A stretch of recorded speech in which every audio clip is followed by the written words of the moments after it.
¡Espérate, güey! ¡Espérate, imbécil! ¡Solo le cambiamos los focos, güey! ¡Solo era esto, verga! ¡Oh, mames! Capítulo 54. Convalecencia. Resumen. Entonces, tenemos ideas para la Guerra de la Bestia, el siguiente arco, pero nada más inmediato. Si tienes alguna idea, déjala en los comentarios a continuación.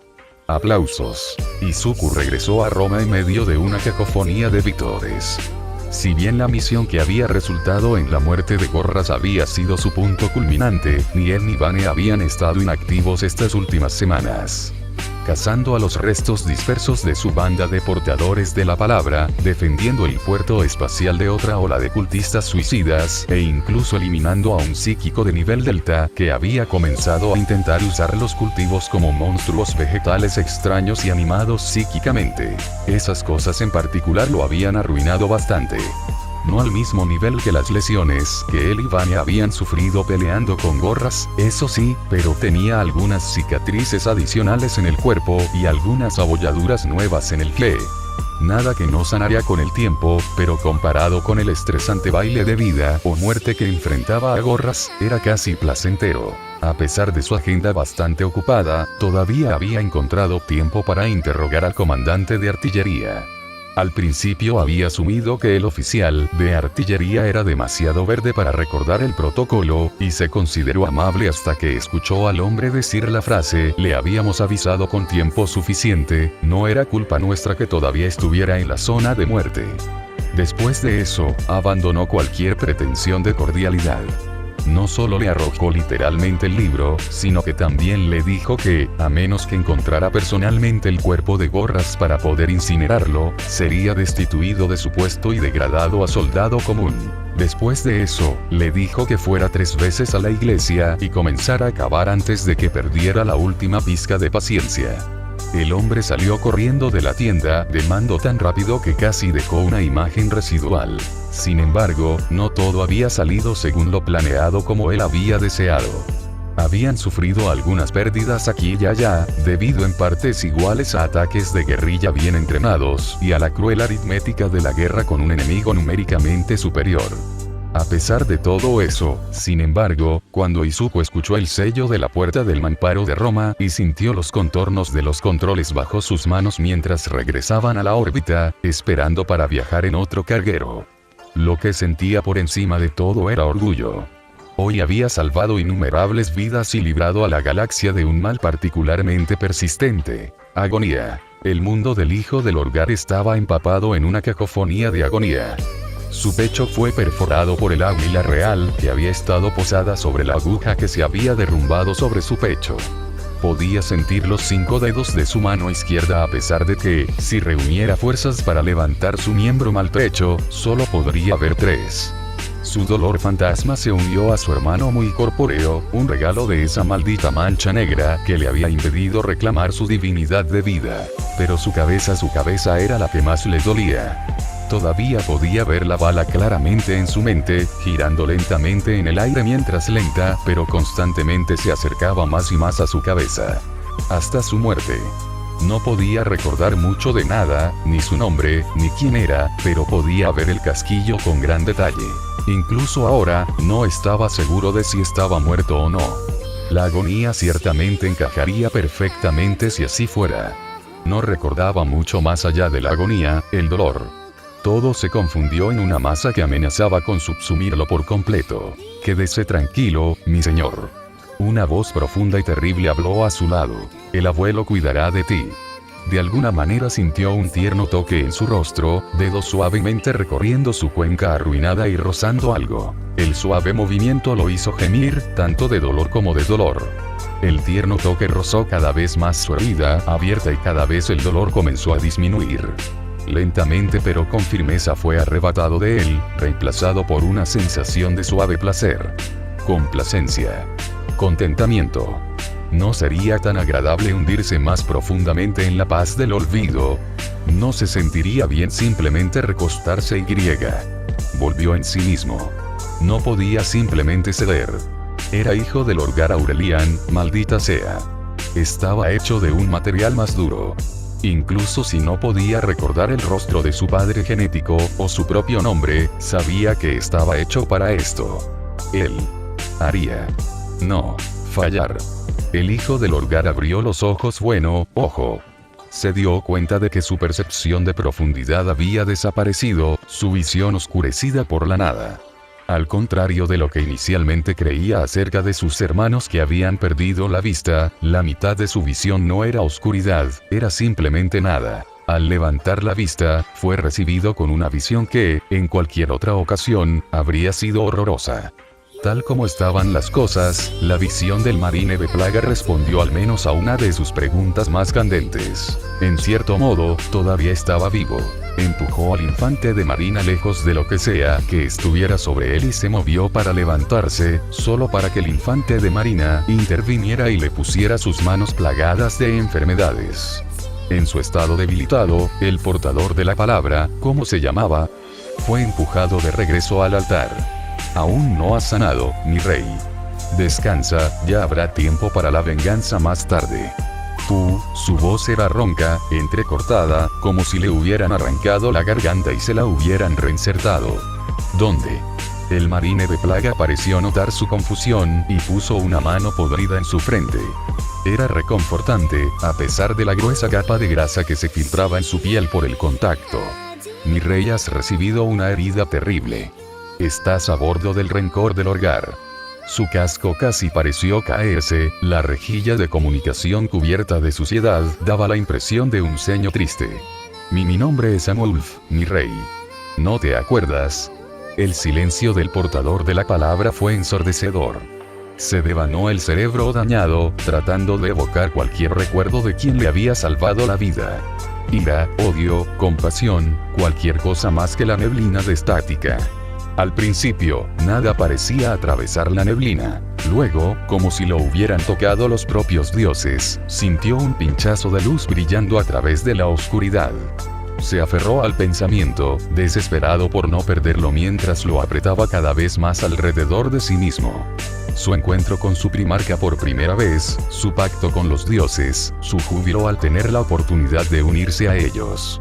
Comprensión, emociones, memoria. Todos se unieron a su alrededor. Todo excepto su nombre. Lo recordó, está bien. Pero cuando se enfrentó a ese recuerdo, lo descartó, dejándolo en el basurero de su efímero subconsciente. La criatura que había respondido a ese nombre ya no existía. Había muerto de un balazo en la cara, una muerte completamente anodina para una vida anodina. Él era diferente. Él era fuerte ahora. Y los fuertes no se encadenaron a un pasado moribundo simplemente por familiaridad. Eso fue lo que hizo el imperio. El hombre que casi lo había matado le había dado un nuevo nombre. Lo meditó mentalmente una vez más, ahora dado un nuevo contexto al título. Realmente ya no era nadie, no. Un rey de ninguna parte, un señor de nada, sin siquiera un nombre propio.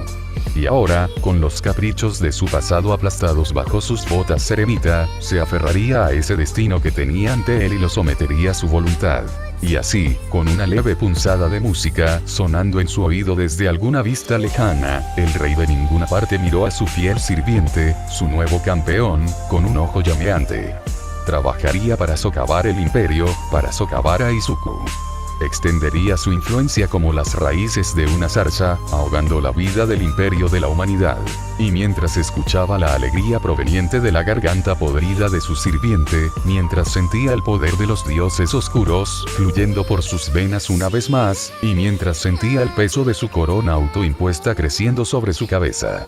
Lo que sentía por encima de todo era orgullo. Reforzaría sus fuerzas y libraría a la galaxia de un insecto particularmente persistente. El excapitán de batería Abraham Rimón III era un desastre. Hace unos días ocupaba un puesto agradable y cómodo en el cuerpo de artillería. Lanzar proyectiles a un enemigo que nunca los alcanzaría a menos que el frente arruinara algo, e incluso entonces han tenido tiempo suficiente para empacar sus cosas e irse antes de que el enemigo pudiera acortar la distancia. Ahora estaba ocupado merodeando entre las ruinas de alguna aldea campesina que había atacado 1 o 2 semanas antes. No estaba hecho para este tipo de trabajo. Esto era por esas malditas PDF que seguían interponiéndose en sus rondas y Artsaker. Deberían ser ellos cavando en la tierra como ratas, no él. Era noble, emperador, maldita sea. Así que, cuando finalmente llegó a la cima de la colina y llegó a la iglesia, el último edificio que aún no había examinado, suspiró. La iglesia había sido uno de los edificios más grandes del pueblo, a pesar de su posición bastante aislada. Esperaba que fuera fácil encontrar el cuerpo, ya que este era el cuarto par de guantes que había usado. Y, sinceramente, ¿en cuántos lugares puede caber realmente algo del tamaño de un Astartes muerto? Estaba por debajo de él tocar cosas como cuerpos, eso era trabajo para soldados comunes o sirvientes. Pero no era idiota y sabía que cabrear a un primarca probablemente era una mala idea. Y considerando que había enviado un bombardeo de saturación completo a su posición, sin confirmar técnicamente que había abandonado el área, no estaba seguro de cuán indulgente podría ser. Entonces, se dirigió a la iglesia destrozada. Una de las primeras cosas que notó fue que había montones de escombros alrededor de la iglesia, claramente utilizados como vertedero de varios restos de detritos. Una de las segundas cosas que notó cuando miró a través de una vidriera rota fueron los cadáveres de los aldeanos, deambulando dentro del área de culto parcialmente derrumbada. Buscó una manera de entrar al edificio en ruinas sin alertarlos, ya que todo el frente de la iglesia se había derrumbado y había hecho un gran trabajo sellando la entrada. Al ver un túnel estrecho formado por múltiples bancos en ruinas, que sostenían una sección del techo caído, se puso de rodillas y comenzó a gatear. A pesar de estar particularmente cerca, cuando uno de los brazos de los zombies se cayó y se detuvo muy cerca de su posición para agarrarlo nuevamente, logró evitar a la horda de herejes disecados. Levantándose de nuevo una vez que estuvo fuera de la vista, se encontró directamente debajo de donde una vez estuvo la torre principal de la iglesia. Caminó hacia adelante, el torturado suelo de madera gimió y crujió bajo sus pasos. Vio la enorme campana, las alas del águila que la sostenía en alto desfiguradas con runas profanas.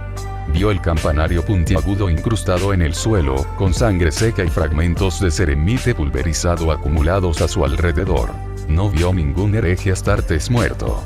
Su primer pensamiento fue simplemente mentir y decir que ese bastardo estaba muerto. Pero sus órdenes eran claras, lo que significaba que tenía que encontrar al menos alguna prueba de que el traidor estaba muerto. Ni siquiera un Astartes podría haber vagado muy lejos tras una herida como esa. Probablemente estaba en algún lugar del edificio, lamiéndose las heridas como el perro traidor que era. Caminó alrededor de la gran piscina y buscó las huellas obvias que deberían estar allí. En lugar de eso encontró uno de esos zombies. Dejó escapar un pequeño gemido cuando lo vio e intentó tambalearse hacia él.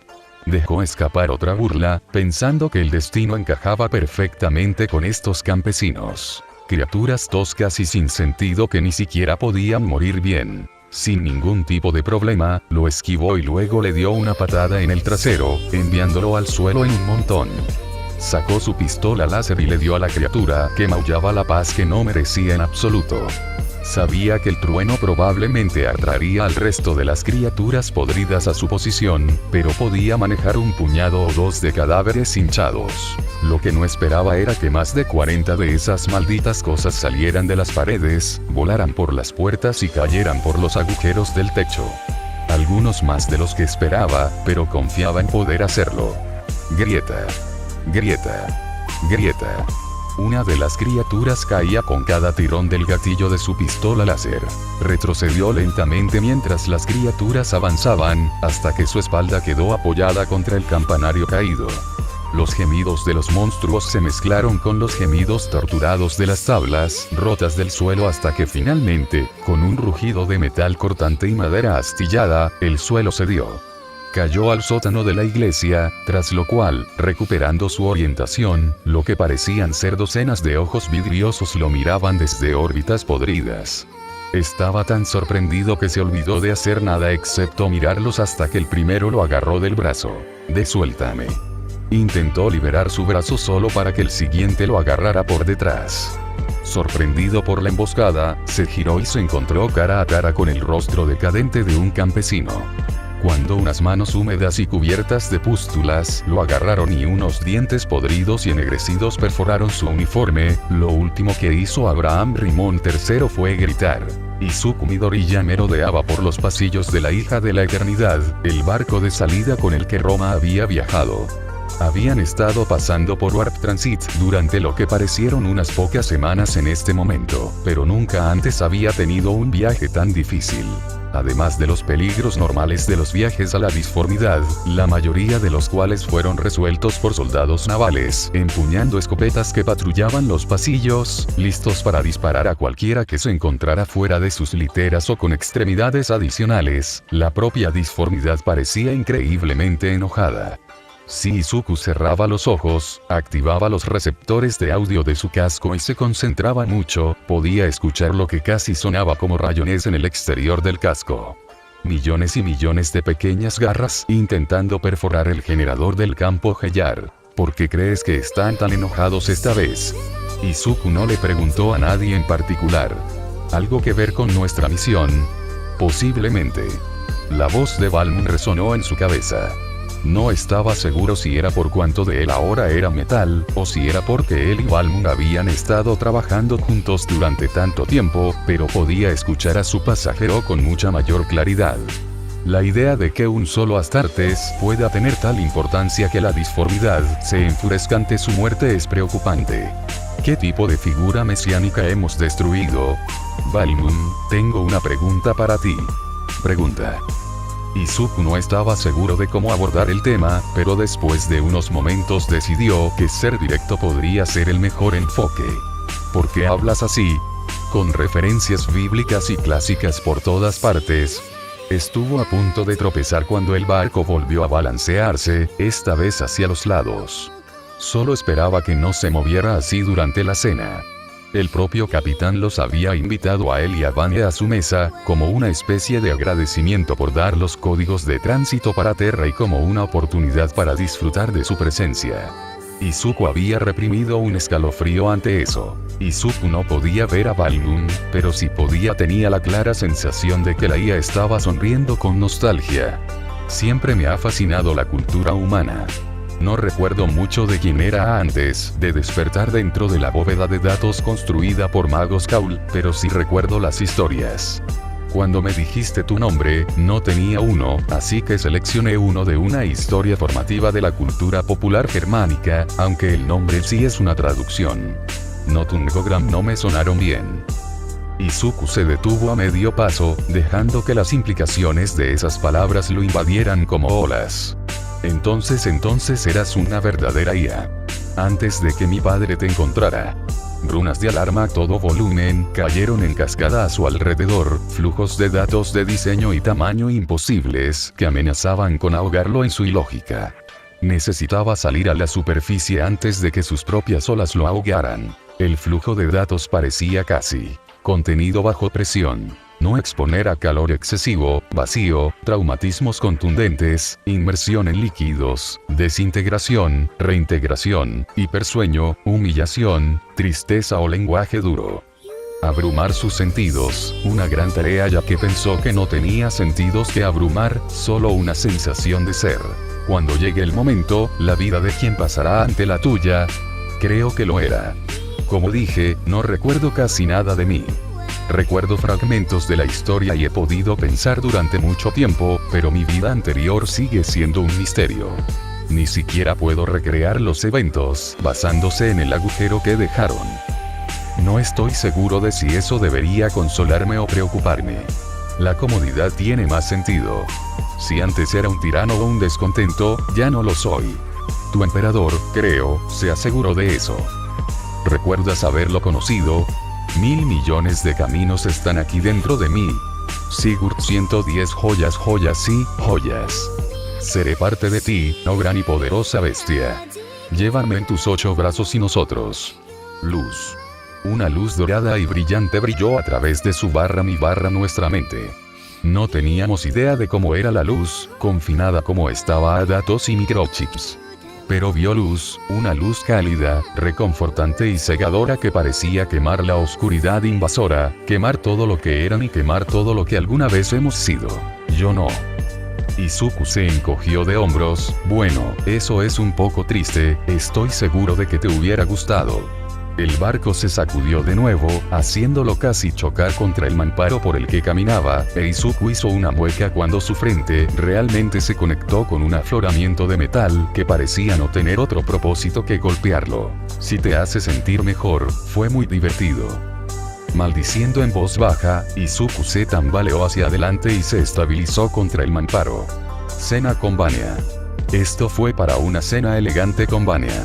Repitió la frase casi como un mantra mientras se dirigía hacia el puente. Cuando el barco se sacudió y se golpeó la cabeza de nuevo, esta vez maldiciendo mucho más fuerte, el mantra hizo poco para adormecer el dolor.